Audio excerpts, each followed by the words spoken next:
his right to a speedy trial, having due regard to all the totality of the circumstances that have been placed.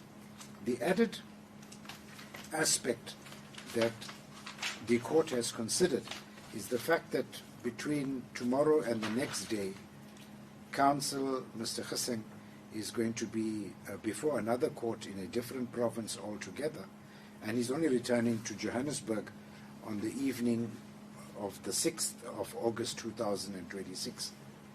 He's not certain whether they will have the opportunity to consult with Dr. du Toit, and that will only perhaps fruitfully take place on the Friday,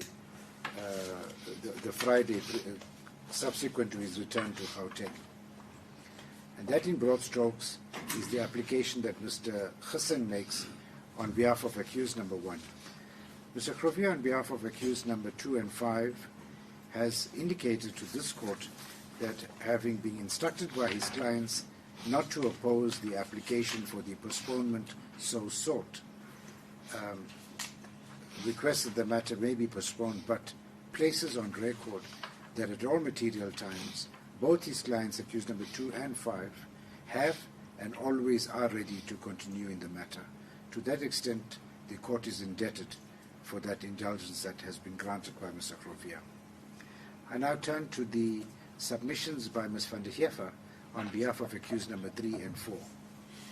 Ms. van der Heever has placed on record the prejudice that both accused number 3 and 4 will and are suffering as a result of the matter not being able to proceed in the next few days, up until the time that it continues in the next batch of days.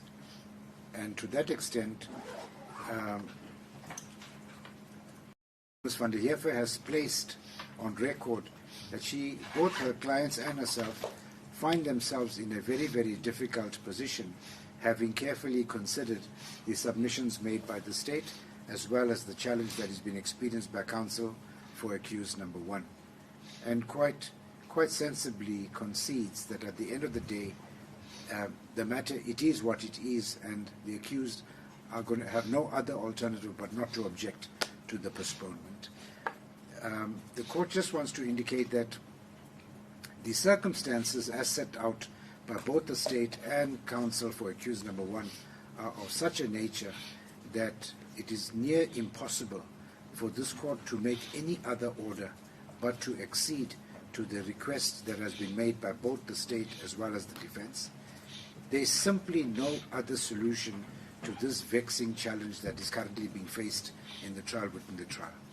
And therefore, in the circumstances, having carefully considered the arguments by all the respective parties before the court, and having considered this matter, the following order is made.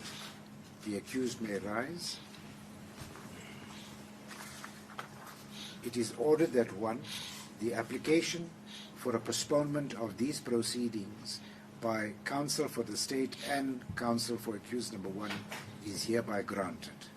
2, your matter then is postponed back to the High Court of South Africa, Gauteng Division, sitting here at the High Court Johannesburg, Court 4F, to Monday, the 31st day of August 2026 at 09:30, or soon thereafter as the matter shall be heard.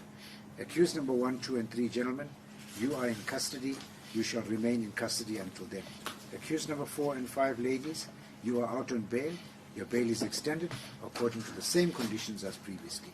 We shall see you then Monday, 31 August 2026. Good. Counsel, thank you very, very much. We shall see you also in 3 weeks' time. As the court pleases, my lord. The court then, having no further order of business, is going to take the adjournment. Counsel, can I just perhaps maybe implore the parties that during this time that the matter is in fact not sitting, to please make sure that all and every witness that is going to be intended to be called during the course of these proceedings should and must be here before the court, so that we don't have unnecessary hiccups as we proceed down the line. Good. As Thank the court you so pleases, much. my lord. The court is indebted to everyone. We'll see you in August. Court will take the adjournment. All rise.